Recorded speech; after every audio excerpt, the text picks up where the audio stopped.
황보선의 스토리.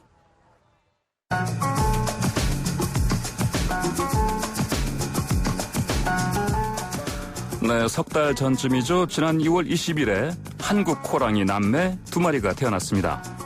코로나19로 확진자가 급증하기 시작한 때였죠. 이 남매가 태어난 지 곧 100일입니다. 코로나19 때문에라도 100일 잔치 할 때는 아니죠. 그래도 이제 이름을 지어줘야 하겠는데요. 이 호랑이 남매를 보살피고 있는 에버랜드 측이 이름을 공모하고 있다고 합니다.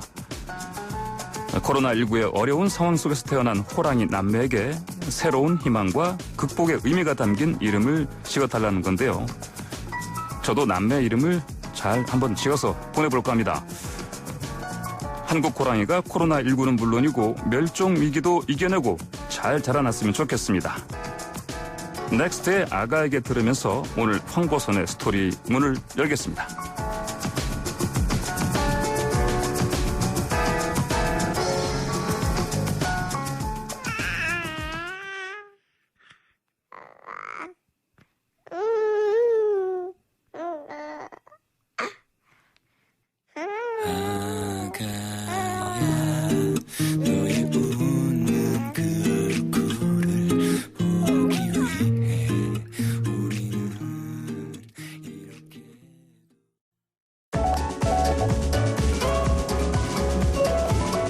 방구석 월드투어. 네, 주중에는 너무 바빠서 제대로 챙겨보지 못한 전세계 이슈를 이야기 나눠보는 시간입니다. 방구석 월드투어 특파원인 YTN 국제부의 김상우 선임 기자와 함께합니다. 안녕하십니까? 네, 안녕하세요. 자, 먼저 아침 식사부터 간단히 하고 월드투어에 나서보죠. 오늘의 프렌치 토스트 뉴스 어떤 겁니까? 네, 잇따르는 각국의 코로나19 바이러스 비말 연구, 이렇게 주제를 잡아봤습니다. 비말 연구. 네, 비말이라는 게 뭔지 앵커께서는 아시죠? 예. 좀 더 구체적으로. 주제로 말하면 비자가 이게 한자인데 날아간다는 비에다가 말이라는 거는 삼수변에다가 끝말자가 붙어 있어요. 그래서 이게 침방울이라고 하죠. 침방울. 침방울. 네, 침방울. 그러니까 세계 각국에서 대학이나 연구기관에서 침방울을 연구하는데 왜 이렇게 많이 할까? 네. 이런 부분에 대해서 좀 얘기를 나눠볼까 합니다. 네, 지금 김상우 방구석 월드투어 특파원 입에서도 지금 비말이 지금. 아, 그렇군요. 예. 우리가 자신이 모르게 침방울이 많이 튄다는 그런 연구들이 굉장히 많이 있는데요. 일단 이런 침방울을 접하게 되면은 그 코로나19에 감염될 수 있다 해서 우리가 많이 알고 있는 것이 그 사회적 거리의 그 물리적 거리로서 2m 얘기하지 않습니까? 그 서양에서는 이제 2m란 메타보다는 피트를 쓰기 때문에 6피트라고 해서 6피트. 그러니까 1피트가 걸음의 한 보폭이기 때문에 30cm 정도 되거든요. 그래서 1.8m 정도인데 그냥 간단히 이제 2m의 거리를 두자 이렇게 이제 얘기를 하고 많은 분들이 다 외우다시피 하고 있잖아요. 예, 그렇습니다. 그래서 아마 화면에서도 많이 본 것 중에 하나가 중국에 있는 한 학교에서는 모자 같은데 이렇게 긴 모자를 해갖고 가까이 오지 마. 그러면서 거기에 모자에는 이런 걸 써붙였죠. 내가 너를 사랑하기 때문에 와서 접촉하지 마라. 이렇게 하고 있지 않습니까? 근데 이제 이런 2m 외에도 여러 가지의 그런 상황에 따라서 좀 미터가 좀 달라질 수 있는 부분이 있기 때문에 이런 연구들을 진행하고 있는 겁니다. 네네. 아, 그렇군요. 그러면 이 달리기 관련 비말 연구 이런 게 있다고 들었는데 이게 무슨 말이죠, 이게? 네, 맞습니다. 최근 이제 집에서만 주로 생활하는 이른바 이제 집콕만 하다가 사회적 거리 두기를 조금씩 완화하니까 요즘 주변을 보면은 집콕으로 쌓였던 스트레스를 풀려고 하는지 부쩍 함께 조깅을 한다든지 빠른 걸음 또는 달리기 또는 마라톤 동호회 같은 데서 뛰는 경우가 많잖아요. 근데 이럴 때 이게 2m가 적당하느냐 이런 연구입니다, 이게. 사실 굉장히 저한테는 굉장히 중요합니다. 왜냐하면 저도 마라톤을 하는 입장이었는데 이게 보통 보면 바로 뒤에서 뛰거든요. 이러면 절대 안 된다는 그런 연구 결과가 있어요. 그래서 제가 이것을 그래서 청취자 여러분에게 소개시켜 드리려고 하는데요. 이 연구는 이제 주로 네덜란드와 벨기에 등의 대학에서 공동으로 진행한 달리기와 비말 시뮬레이션 연구 관련 보도인데 이 보도를 보면은 달리기를 하거나 또 빠른 걸음할 때 이제 속도가 다르다는 거예요.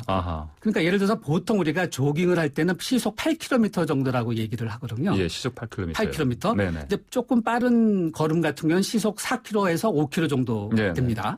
그래서 이렇게 속도가 빠를 때는 2m만 갖고는 안 된다. 충분하지 않다. 그럼 몇 미터냐? 이게 중요하겠죠. 그래서 간단히 정리해서 말씀드리면은 보통 시속 8km간의 시속 8에서 10km 정도를 뛴다고 가정해 봤을 때는 10m 정도 거리를 둬야 된다. 10m요. 10m라는 것이 이제 여러 가지 그 상황이 있을 수 있지 않겠습니까? 10m라는 게. 그래서 바로 뒤에서 뛰었을 때, 뒤에서 뛰었을 때, 그러니까 바로 뒤에서 일직선으로 뛰었을 때가 10m 정도고 또 그것보다는 좀 덜 좀 위험한 것은 이제 엇갈리는 경우 있잖아요. 엇갈리는 거. 이런 경우는 좀 덜 위험하겠죠. 그래서 청취자 여러분께서 혹시 그 조깅을 한다든지 그 마라톤을 한다든지 빠른 걸음을 걸을 경우에는 2m만으로는 충분하지 않다. 이 점을 꼭 기억하셔갖고 가능하면은 조금 더 거리를 2m 이상을 두고 그리고 빠른 걸음을 한다든지 마라톤을 한다든지 하는 게 좋겠고요. 그리고 특히 그 바로 뒤에서 뛰는 것보다는 아까 말씀드린 것처럼 좀 엇갈려서 이렇게 걷거나 뛰는 방식이 자기를 보호하는 굉장히 중요한 정보다. 이 말씀을 제가 꼭 전해드리고 싶습니다. 지금 프렌치 토스트 뉴스 지금 한창 먹고 있습니다. 지금 맛있게 먹고 있는데요. 그렇습니까요? 예. 바이러스 생존 기간 어떻게 됩니까? 우리가 알고 있는 건데 다시 한번 짚어보도록 하겠습니다. 마스크 표면에서는 최대 7일 동안 생존할 수 있고요. 그 스테인리스 강이라든지 플라스틱에서는 한 4일, 유리는 한 이틀 정도, 섬이나 목재에서는 하루 정도 생존되는 것으로 이렇게 그 이미 연구 결과가 나온 걸 제가 정리해보는 차원에서 그렇습니까? 마스크 표면에서는 최대 7일 동안 생존할 수 있기 때문에 7일 동안 있기 때문에 그래서 바꾸라는 거죠. 그렇죠. 그렇군요. 그 대처 방안에 대해서는 어떻게 연구가 지금 진행되고 있습니까? 아무래도 가장 좋은 건 마스크를 쓰는 게 가장 안전하고 확실하고 쉬운 방법이라고 이렇게 보는 거죠. 그래서 마스크와 관련된 연구가 아주 재밌는 것이 그 홍콩대에서 진행된 게 있어요. 청취자분들도 한번 그런 포털에서 한번 읽어보신 분이 있을 텐데 그 마스크의 중요성을 그 강조하는 건데 햄스터라고 있지 않습니까? 햄스터 연구를 했어요. 햄스터가 감염된 햄스터를 두고 코로나에 감염된 햄스터와 코로나에 감염되지 않은 햄스터를 양쪽으로 나눈 다음에 이 칸막이에 마스크를 둔 거예요. 마스크를 둬갖고 결론적으로 말씀드리면 마스크에 칸막이가 있는 것을 통과했을 때는 감염이 덜 됐다는 거고요. 또 여기다 하나 더 말씀드리면은 이 감염된 햄스터 쪽에도 마스크를 두는 장치를 두고 양쪽이 되겠죠. 양쪽이 됐을 때는 감염 확률이 훨씬 더 적다. 또 하나는 뭐냐면요. 설사 감염된 그 햄스터라도 그 증상이 있지 않습니까? 증상이 발현되는 어떤 그 중증으로 가느냐, 경증이냐, 무증상이었을 때도 굉장히 증상이 낮았다. 그래서 결론적으로 말씀드리면 마스크가 굉장히 중요하다. 자기를 지키고 이웃을 지키는데 굉장히 중요하기 때문에 마스크 착용을 하고 앞서 말씀드린 대로 마스크에 붙은 바이러스가 7일, 7일이기 때문에 7일 동안 그 손으로 만지는 자칫도 잘못해서 코에 들어가서 손을 만질 수도 있잖아요. 그러니까 그렇습니다. 만약에 경제적 여력이 허락한다면 마스크를 바꾸는 것이 좋다. 이런 말씀을 전해드리고 싶습니다. 알겠습니다. 지금 여러분께서는 FM 94.5MHz YTN 뉴스 FM 황보선의 스토리 함께하고 계십니다. YTN 국제부 김상우 선임기자와 함께 방구석 월드투어에 나서고 있는데요. 자, 이번 주 프렌치 토스트는 맛있게 먹었으니까 본격적인 투어 코스로 가보겠습니다. 이 코로나19 책임론과 관련해서 트럼프 행정부의 중국 비난 수위가 갈수록 높아지고 있습니다. 이 얘기를 좀 짚어볼까요? 그 미국이 중국 정부를 향한 그런 말의 수위, 이것이 이제 굉장히 전방위적인 비난이고 압박 수준이 흔히 얘기하는 것이 이제 외교적인 그런 어떤 그 언어 수위라는 게 있지 않습니까? 이거를 벗어나도 엄청나게 벗어났다라는 것이죠. 근데 금요일 그 보도된 내용들을 보면은 영어에 예를 들면은 저는 사전을 찾아봤는데 우리 앵커께서는 영어를 아주 잘하시니까 사전을 안 찾아봤을지도 모르겠는데 그 WACKO, 웨커라고 하는데 WACKO. 저는 사실 이 단어를 처음 봤어요. 그래서 또라이라는 단어라고 그래요. 또 하나는 DOP, 도프라고 하는데 이게 또 뭐 얼간이라고 하네요. 그것도 그렇죠. 저는 사실 이 단어를 처음 봐서 사전을 보면서 이런 단어가 이런 뜻이구나 했는데 지금 트럼프 대통령이 주로 트위터를 많이 이용하면서 자기의 생각과 정책을 많이 이용하지 않습니까? 이럴 때 트위터에서 중국을 향해서 이런 중국의 어떤 또라이가 웨코가 조금 전에 수십만 명을 죽인 그 바이러스에 대해서 중국을 빼고 모든 이들을 비난하는 성명을 발표했다. 또 그리고 얼간이에게 전 세계적인 대규모 살상을 저지른 것은 다름 아닌 중국인데 우리가 왜 이걸 모르냐라는 그런 톤의 트위터를 했고요. 트럼프만이 아니에요. 사실 또 또 이제 폼페이오도 했는데 네. 폼페이오 국무장관은 이제 그 중국은 1949년 이래 요 표현이 굉장히 중요합니다. 악랄한 독재 정권, 공산주의 정권에 통치되었다고 이렇게 아주 직격탄을 날렸어요. 네. 네. 거기다가 또 하나가 뭐냐면 중국이 최근 이제 WHO 세계보건기구에 그 미국이 그 WHO에 대해서 비난하고 지적하면서 기금을 줄이겠다 또는 빼겠다 탈퇴하겠다 이런 얘기를 하니까 중국이 돈을 내겠다고 했잖아요. 20억 달러를. 그런데 이 부분에서 이제 폼페이 장관이 뭐라 하냐면 중국 너네들 잘못했는데 공산당이 대응 실패를 했는데 전 세계에 대한 부과된 비용 많은 사람이 죽고 부과된 비용들이 얼마나 많겠어요. 경제적으로. 그것이 굳이 말하면 9조 달러가 넘는데 무슨 20억 갖고 됐냐. 말도 안 된다 그러면서 쥐꼬리만 아주 하잘것없는 하다라고 이렇게 영어로 썼어요. 폼페이오도 영어 단어가 굉장히 어렵더라고요. 이게 PALTRI, 펄출인가 그래갖고요. 저는 그래서 오늘 저는 그래서 그 금요일 날 이 단어 세 가지 단어를 보면서 이렇게 어려운 단어를 써가면서도 중국을 공격할 정도니 미국에 지금 얼마나 화가 났구나라는 것을 참 간접적으로 느낄 수 있었습니다. 자, 그런데 이 트럼프뿐만이 아니고 미국 민주당도 중국 때리기 한 목소리라고 하던데요. 그렇죠. 지금 민주당의 대선 후보는 또 바이든 부통령이죠. 부통령 입장에서는 지금 어떤 문제가 있냐면은 이 자기 아들이 중국에서 사업을 한 것들이 있어요. 그래서 중국과 관련된 사업에 얽혀 있는 문제가 있는 부분이 있는데 미 의회가 상원 하원 공화당과 민주당이 한꺼번에 중국에 대해서 공격을 했습니다. 예를 들어서 미국 상원은 그 외국 기업 책임법이라는 것을 만장일치로 통과시켰어요. 이것이 뭐냐면은 많은 주요 그 중국 기업들이 미국의 나스닥 같은 데 상장이 돼 있는데 그 상장된 데서 투명하게 회계 같은 걸 투명하게 하지 않으면은 너네들 퇴출시킬 수 있다. 그런 것을 한 거예요.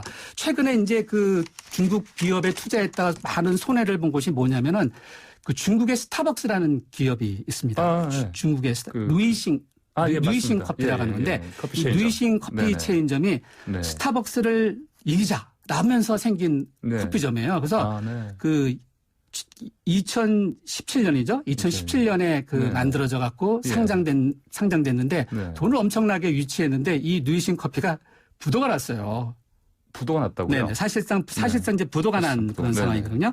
그래서 이제 카페 체인 그 루이싱 커피 이제 분식 회계 논란이 됐기 때문에 이런 문제 때문에 중국 기업들 투명성에 문제가 있다. 과거 우리가 1998년에 IMF를 당했을 때 이 국제 회계 기준을 지켜라. 그리고 한국 기업의 어떤 투명성이라는 것이 가장 중요한 숫자잖아요. 돈에 관한 문제, 그 문제에 대해서 이런 문제를 지적한 것이기 때문에 앞으로 미국 증시에 있는 많은 중국 기업들은 제대로 너네들이 말하는 건 믿을 수 없다. 왜냐하면 중국 정부가 컨트롤하는 거다. 이렇게 보고 있는 겁니다. 이 트럼프가 공들이고 있는 말씀하시는 게 반중 프레임 이거 목적이 분명히 있지 않습니까? 지금 이제 그 트럼프 대통령이 포함해서 미국 공화당 트럼프 행정부가 중국을 공격하고 또 WHO를 공격하는 건 일종의 프레임이라고도 볼 수 있어요. 세계보건기의 책임 문제, 중국의 책임 문제는 별건으로 하고 이거는 물론 그 많은 국가들이 책임이 있다라고 보는 것이 일반적인 지적입니다. 그런데 그 트럼프 대통령이 왜 이렇게 중국에 대해서 이렇게 때리기를 하느냐. 영어로 이렇게 배싱한다 그러잖아요. 거칠게 다루면서 하느냐 할 때는 미국의 그 대선이 오는 11월에 있지 않습니까? 오는 11월 미국 대선을 앞두고 트럼프 대통령이 현재 위기에 몰려 있는 그 상황을 그 탈출하려는 그런 전략이라고 보는 시각이 아주 우세합니다. 예를 들어서 트럼프 대통령의 가장 업적은 경제 아니겠습니까? 그래서 아메리카 퍼스트, 미국 제일주의라고 했는데 이 3년 동안 자기가 쌓아온 그런 업적들이 그 코로나 위기로 해서 일거품으로 지금 무너진 상황이잖아요. 이것을 어떻게 극복할 것이냐 했을 때는 그 중국에 대해서 반중 정책을 쳐갖고 중국이 문제가 있다. 그리고 나를 따르는 지지자들은 이렇게 따르는 지지자를 결집하는 그러한 프레임을 건다는 정책이죠. 특히 뉴욕타임즈 어떤 기고문에 나온 어떤 이 분석 기사 같은 게 있다고 제가 들었어요. 네, 맞습니다. 오바마 행정부 때 있죠. 백악관 안보 보좌관을 지낸 수전 라이스 전 보좌관이 수전 라이스. 이 부분을 굉장히 이제 그 지적을 세게 했습니다. 예를 들어서 그 트럼프 대통령이 사실상 그 지난 1, 2월 당시에 그러니까 미국의 코로나 바이러스가 넘어오기 전까지는 중국과 이런 무역 갈등 문제를 빨리 그 진정시키고 타결 지으면서 합의해서 그 시진핑 국가주석을 칭찬하면서 잘 이렇게 유도했잖아요. 그래서 그 과거 한 지난 1, 2월 달 2달 동안에는 15번이나 그 시진핑 주석을 칭찬하고 시주석에 뭐 감사한다 이렇게 비유를 맞췄는데 이제 와서 뭐냐. 게다가 또 트럼프 대통령이 아메리카 퍼스트라는 미국 제일주의 정책을 펴면서 그 환태평양 경제 동반자 협정이라는 그 TPP라는 것이 있었고 그다음에 기후변화 협정이라는 게 있었잖아요. 이걸 다 탈퇴해버렸잖아요. 미국 경제에 도움이 안 된다고요. 근데 이런 부분에서 결국 미국이 탈퇴한 것은 결국 글로벌 리더십의 공백을 가져왔고 세계보건기구가 결국 친중국적인 아까 트럼프 대통령이 중국의 꼭두각시라고 했잖아요. 그렇죠. 그것은 너희가 스스로 잘못을 했기 때문에 결국 이렇게 글로벌 리더십의 공백을 중국이 채움으로써 결국 이렇게 된 것이 아니냐라고 이렇게 지적을 했고 또 라이스 보좌관은 아예 딱 지적을 했어요. 이거는 트럼프 대통령이 결국 선거 때문에 하는 것이다. 이렇게 뉴욕타임스의 기고문을 썼습니다. 정확한 분석이죠? 네, 그렇게 볼 수 있습니다. 네, 알겠습니다. 시간이 금방 흘러갔습니다. 방구석 월드 투어 벌써 좀 마무리할 시간이 그렇습니까? 됐는데. 네, 감사합니다. 지금까지 YTN 국제부 김상우 선임 기자였습니다.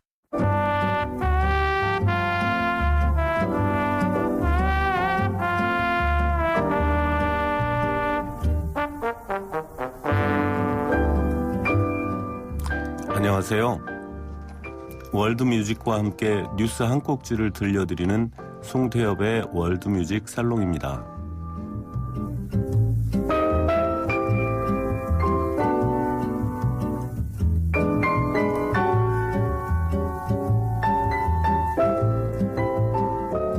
지난 월요일에 광주 민주화운동 40주년 기념식이 열렸죠.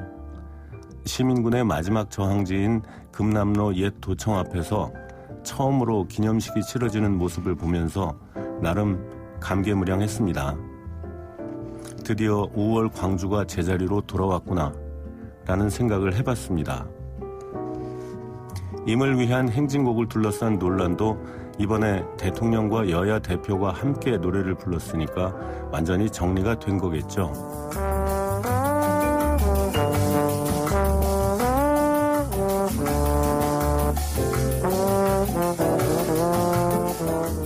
광주를 기리는 또 하나의 노래가 있습니다. 꽃잎처럼 금남로에 뿌려진 너의 붉은 피라는 가사로 시작하는 5월의 노래 2인데요.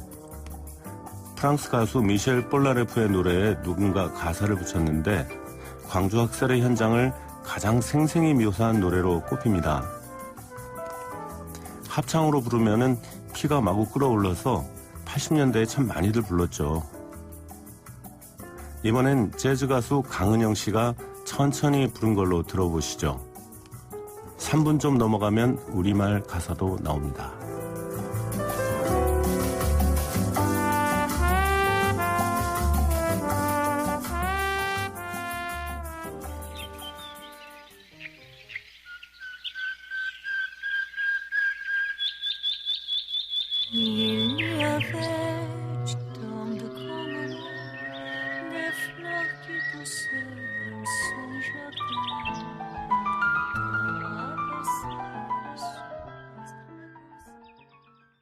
네, 깜짝 놀라신 청취자분들도 아마 계실 것 같은데요. 앞으로 송태엽의 월드뮤직 살롱을 함께해 주실 YTN 송태엽 해설위원입니다. 반갑습니다. 반갑습니다.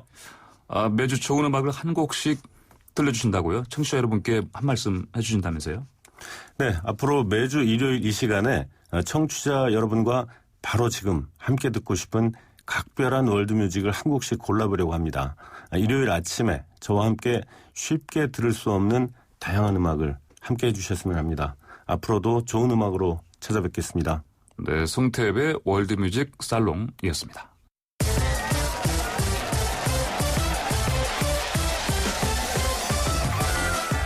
스토리텔링, 스포츠텔링. 스토리로 푸는 스포츠 이야기 스포츠텔링 시간입니다. 스포츠텔러 김재영 기자와 함께합니다. 안녕하십니까? 안녕하세요. 자, 오늘은 어떤 스토리를 들고 나오셨습니까? 네, 오늘은 이 코로나 시대가 소환한 영웅 마이클 조던이라는 제목을 제가 한번 달아봤는데요. 네. 사실 이 스포츠 팬이 아니어도 마이클 조던을 모르는 분들은 아마 거의 없지 않을까 싶은데 네. 간단하게 오늘 제가 이 주제를 선정한 사연을 좀 소개를 해드리면요. 현재 이 코로나19로 미국 스포츠가 이제 완전히 올스톱된 상황에서 경기 중계를 이제 못하다 보니까요. 미국 ESPN이 마이클 조던의 10부작 다큐멘터리를 방영을 했어요. 네. 그래서 사실 이게 원래는 일정이 좀 뒤에 있었는데 코로나19로 이제 생중계를 못하다 보니까 다큐멘터리 편성 일정을 좀 앞당긴 거죠. 근데 근데 이제 이 조던의 다큐가 미국에서 이른바 대박이 났습니다. 그러니까 매주 일요일마다 2편씩 방송을 하고 있는데 네. 1회 시청자만 한 630만 명, 2회가 한 580만 명, 뭐 ESPN의 어떤 스포츠 다큐멘터리 역사상 최대 기록이라고 해요. 네. 그리고 현재 미국 2회 시청자들은 이제 넷플릭스를 통해 볼 수가 있고요. 네. 국내에서도 역시 최근에 공개가 되는데 역시 여전히 예상대로 인기가 굉장히 높고요. 뭐 조던이 은퇴한 지가 한 17년 정도가 지났는데 지금 다시 그 영상, 그 다큐멘터리를 봐도 여전히 정말 멋집니다. 네. 아, 멋지다 말씀하셨는데 저도 이 조던 하면은 하늘로 이렇게 비상하듯이 날아올라서 네. 덩크슛하는 그 장면. 네. 지금도 뚜렷하게 남아 있습니다. 예. 등번호 23번 이 정도. 그렇죠. 네.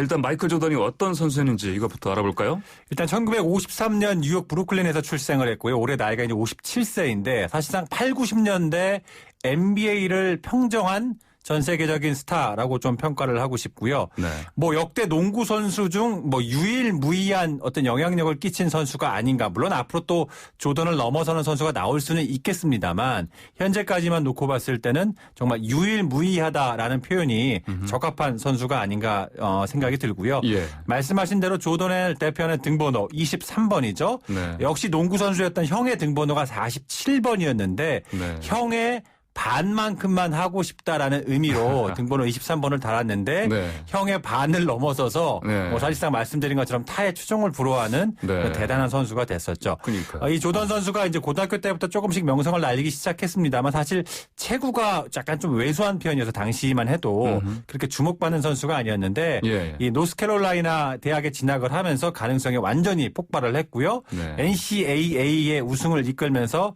굉장히 주목받는 선수가 됐고 1985년에 이제 NBA에 데뷔를 하게 되는데요. 이때부터 아주 뭐 그야말로 독보적인 실력을 보여줬습니다. 키가 198cm 큰 키지만 사실 NBA에서는 비교적 작은 키라고 할 수 있거든요. 김재현 부장 키 크잖아요.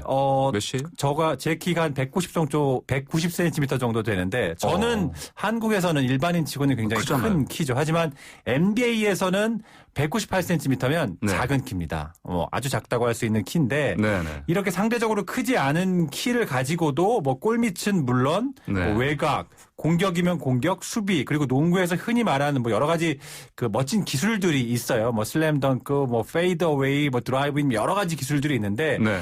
각 분야에서 정말 독보적이고 창의적인 네. 그런 기술들을 보였던 선수라고 할 수 있고요. 특히 아까 말씀하신 것처럼 공중에서 붕 나르는 듯한 그런 느낌. 네. 대표적인 장면이 그 올스타전 덩크 컨테스트에서 했던 네. 자유투 라인에서 뛰어가지고 덩크를 했던 예. 정말 하늘을 붕 나는 듯한 그 느낌은 정말 지금 봐도 독보적인 장면이라고 할 수 있는데 이 덩크 하나로 굉장히 전국구 전 세계적인 주목을 받게 되죠.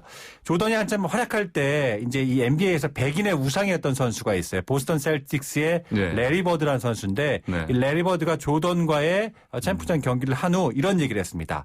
오늘 경기 신이 조던의 모습으로 변장을 하고 내려왔다라고 할 정도로 인간의 네. 경지를 넘어선 그런 예. 농구의 어떤 절대적인 기술을 보여줬고요. 인간이 아니다. 그렇습니다. 성적만 놓고 봐도 이제 소속팀이었던 시카고 불스가 NBA 파이널, 챔피언전인 파이널에서 네. 통산 6번 우승을 했는데 이게 모두 조던이 있을 때 했던 우승이고요. 네. 역시 챔피언 MVP는 모두 조던이 가져갔고 재미있는 건 조던이 은퇴한 이후 시카고 불스는 단 한 번도 우승을 하지 못했습니다.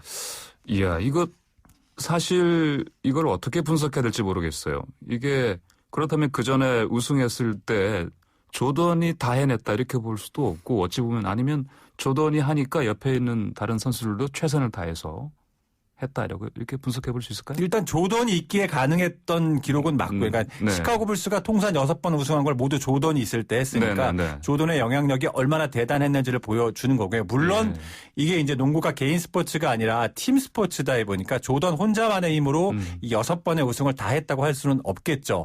뭐 2인자인 스카디 피펜이나 다른 아주 우수한 선수들도 많이 있었으니까요. 하지만 이 조던이 이렇게까지 어떤 영향력 있는 스타로 지금까지도 이제 추앙을 받는 건 단순히 어떤 실력, 농구만 잘했던 게 아니라 그 팀에 미쳤던 어떤 영향력 그리고 지도력, 이른바 리더십이라고 하죠. 뭐 정신력 그리고 경기장 밖에서의 어떤 삶을 대하는 자세 이런 부분들이 일종의 소위 말하는 영웅의 어떤 스토리들을 많이 갖고 있어요. 그렇기 때문에 지금까지도 미국인들이나 전 세계 팬들이 조던에 열광하는 것 같습니다. 아, 그렇군요. 또 이 조던 하면은 누구보다 방금 말씀하신 대로 이 정신력, 또 어떤 면에서는 특히 정신력 가운데 승부욕, 이게 가장 강했던 걸로 유명한데 명언도 많이 남겼죠? 그렇습니다. 조던은 뭐 이 부분에서는 저랑 좀 비슷하지 않나 싶은데 지고는 못 사는 성격이었습니다. 지고는? 네, 저도 이 스포츠 경기 하면 지고는 정말 못 사는, 어떻게든 이겨야 하는 뭐 그런 좀 승부욕이 강한 성격 중에 하나인데 조던은 정말 이 어떤 승부욕에서는 정말 엄청난 그 타의 추종을 불허하는 선수였다고 할 수 있고요. 물론 말씀드린 것처럼 기량 또 리더십 역시 압도적이었는데 말씀하신 것처럼 굉장히 많은 그 명언을 남겼어요. 근데 그 전에 한 가지 좀 일화를 소개시켜 드리고 싶은 게 조던의 승부욕이 얼마나 대단했냐면요. 이제 챔프전을 앞두고 챔프전에서 이제 선수들이 좀 팀 경기력이 굉장히 안 좋아지면서 지고 이러니까 전반적으로 분위기가 굉장히 가라앉아서 있는 상황이었어요. 이런 가라앉은 분위기를 좀 어떤 조금 더 승부욕이나 어떤 동기부여를 이끌어내기 위해 훈련 중에 일부러 그 팀에서 가장 작았던 선수, 그게 스티브 커라고 지금은 굉장히 명장이 되어 있는데요. 이 선수와 일부러 주먹 다짐을 합니다. 그러면서 뭔가의 승부욕을 일깨우는 거죠, 선수들에게. 이런 일화는 굉장히 조금 유명하고요. 조던의 그래서 이제 이 명언, 조던이 남겼던 명언들을 좀 몇 가지 소개를 좀 해보겠는데 먼저 성공과 관련된 어떤 그런 명언인데요. 이런 말을 했습니다. 조던이. 성공을 위해서는 이기적일 필요가 있다. 그렇지 않고서는 어떤 것도 성취할 수 없다. 최고 수준에 올라가면 이기적이지 않아야 한다. 다른 사람들과 가까이 하고 교류하며 지내라. 고입되지 말아라. 그러니까 정리하면 성공하기 전까지는 정말 이기적으로 성공만을 향해, 이기는 어떤 승리만을 향해 나아가지만 어떤 일정한 수준에 올라서 최고가 되는 자리에 올라섰을 때는 다른 사람을 배려하고 같이 어울려서 팀을 이뤄야 한다라는 그런 얘기인데 저는 이 말이 굉장히 전적으로 좀 공감을 좀 많이 했고요. 또 한 가지는 실패에 대한 부분인데 조던이 미국인들로부터 가장 큰 존경을 받는 이유 중에 하나가 바로 이 부분이에요. 그러니까 단순히 잘해서 성공만 한 어떤 영웅이 아니라 그 성공하기까지의 과정을 보면 굉장히 수없이 많이 반복되는 실패가 있었기 때문인데요. 이런 명언을 남겼습니다. 선수 경력을 통틀어 나는 9,000개 이상의 슛을 놓쳤다. 거의 300회의 경기에서 패배했고 경기를 뒤집을 수 있는 슛 기회에서 26번 실패했다. 나는 살아오면서 계속 실패하고 또 실패했다. 그것이 내가 성공한 이유이다. 라는 말을 하거든요. 이 말도 이게 사실은 그 조던의 광고에 나왔던 TV 광고에 나왔던 말인데 굉장히 조던의 그 어록 명언 가운데서도 굉장히 회자가 되는 그런 명언이라고 할 수 있고요. 또 한 가지 조금 소개를 해드리면 이것도 있습니다. 도전에 관련된 명언인데요. 나는 실패를 받아들일 수 있다. 모두가 무언가에 실패하기 때문이다. 하지만 난 시도도 하지 않는 것은 받아들일 수 없다. 어떠세요? 우리가 보통 인생에서 이게 되겠어? 아니면 이거 과연 내가 할 수 있겠어? 라는 이런 어떤 두려움 때문에 시도조차 안 하는 일들이 참 많지 않습니까? 그런 면에서 조던은 실패하더라도 시도조차 하지 않는 거는 도저히 받아들일 수 없다. 이 말이 굉장히 많은 것들을 조금 우리에게 전하고 있지 않은가라는 생각이 듭니다. 시도해보지 않은 거 오늘부터라도 우리 좀 해봅시다. 그러면. 그리고 마지막으로 자신감 부분 하나 소개시켜드리고 싶은데 이거는 조던이니까 할 수 있는 말 같아요. 잘 들어보십시오. 자신감. 팀에는 내가 없지만 승리에는 내가 있다. 라는 말이에요. 무슨 말인지 아시겠어요?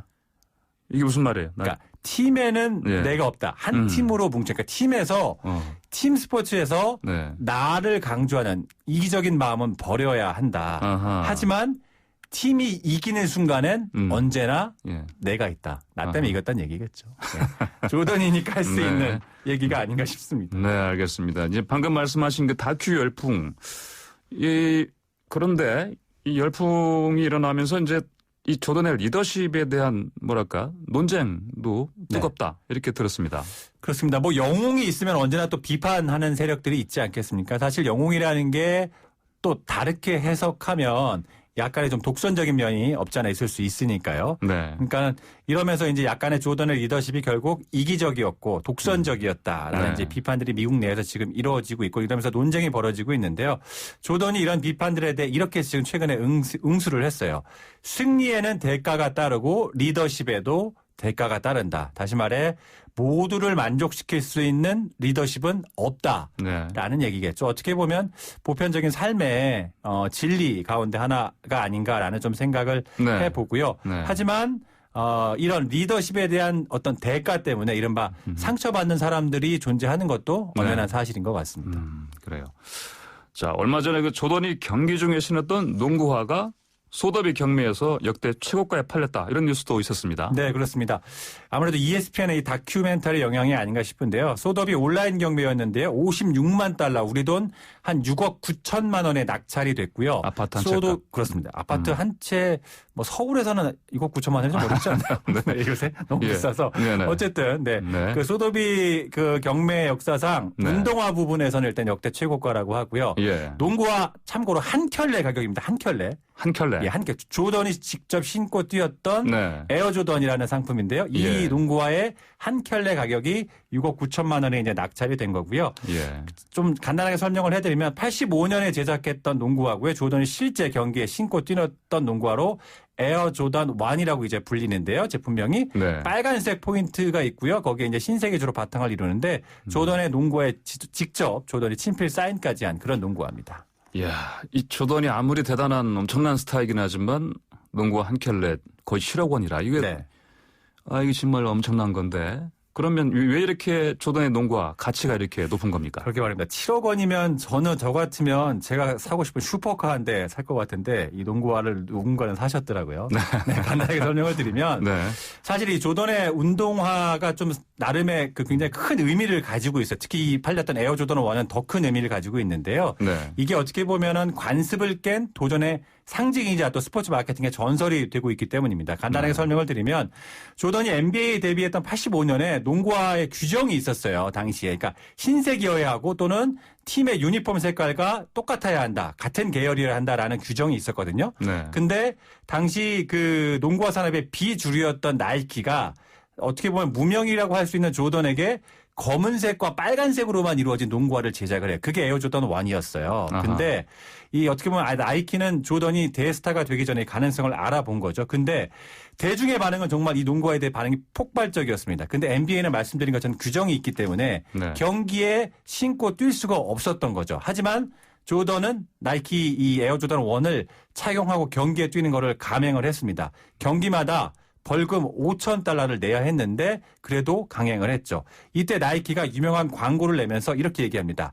NBA는 혁명적인 에어 조던 1을 금지했지만 네. 여러분은 착용할 수 있습니다. 라면서 정말 폭발적인 인기를 얻고 너도 나도 많은 사람들이 이제 에어 조던 1을 신기 시작했고요. 네. 이러면서 결국 NBA도 여론의 백기를 들게 되면서 에어 조던을 착용을 허용하게 되죠. 이후 조던을 등에 업은 나이키는 농구 시장을 완전히 점령하게 되고요. 네. 이전까지는 뭐 아디다스 또는 현재 캔버스 이런 브랜드들이 농구화 시장을 완전히 점령하고 있는 상황이었고 예. 나이키는 정말 비주류 중에 비주류였거든요. 네. 근데 이 에어 조던을 계기로 해서 나이키가 지금까지도 네. 농구화 시장에 독보적인 선두주자로 활동을 하게 됩니다. 자, 그러면 그렇게 폭발적으로 지금 인기를 끌고 있다는 조던의 다큐. 국내에서 어떻게 볼 수 있다고 하시죠? 국내에서는 TV로는 통해 접하실 수 없고요. 예. 넷플릭스를 통해 시청을 하실 수가 있고 현재 10부작 중 4부까지 공개가 됐고요.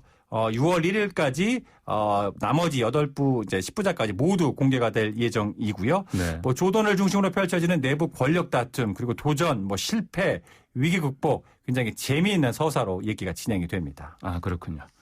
네, FM 94.5MHz YTN 뉴스 FM 황보선의 스토리 김재영 스포츠테러와 함께하고 있습니다. 잠시 전하는 말씀 듣고 오겠습니다. 네, 오늘 김재영 스포츠 텔러와 함께 코로나 시대가 소환한 영웅 마이클 조던에 대해서 알아봤는데요. 자, 오늘도 한 줄 평 해주시겠습니까? 네, 오늘의 한 줄 평은 제가 참 좋아하는 스포츠 격언 중에 하나인데요. 클래스는 영원하다입니다. 네. 클래스는 영원하다? 네. 수업은 영원하다는 아니고. 여기서 말하는 클래스를 이제 우리가 보통 클래식이라고 하죠. 그러니까 네네. 클래식 음악도 시대와 어떤 상황을 다 초월하지 않습니까? 그러니까 한번 어떤 독보적인 활약을 펼쳤던 영웅들의 이야기나 활약상은 시대와 환경이 변해도 역시 영원하다라는 거를 이번에 조던 다큐가 증명하고 있지 않나라고 좀 생각을 해봅니다. 아, 알겠습니다. 그럼 우리의 클래스는 뭘까 한번 저도 고민해보고. 알겠습니다. 그럼 오늘도 함께 또 들으면서 마무리할 음악 가지고 나오셨다면서요? 사실 90년대 초반만 해도 지금처럼 이런 인터넷 공유 영상들이 보편화되지 않아서요. 네. 제가 90년대 초반 이제 학창 시절에 조던의 어떤 그 활약상을 보기 위해서는 당시 VHS 비디오 테이프로 돌려보고 막 이랬었거든요, 친구들하고. 네. 조던의 이 비디오 테이프를 보며 조던처럼 제가 공중에서 어떤 덩크 멋있게 한번 해보겠다고 농구 골대를 하염없이 뛰어다녔던 기억이 나는데요. 그때의 기억을 떠올리며 마이클 조던이 주연을 맡았던 영화 스페이스 잼의 OST죠. OST죠. R. 켈리의 I Believe I Can Fly. 해석하자면 언젠간 저도 날 수 있을 거예요. 이 곡을 가지고 나왔습니다. 아, 그래요. 알겠습니다. 네, 그럼 오늘 R. 켈리의 I Believe I Can Fly와 함께 들으시면서 오늘 순서 마무리하겠습니다. 감사합니다.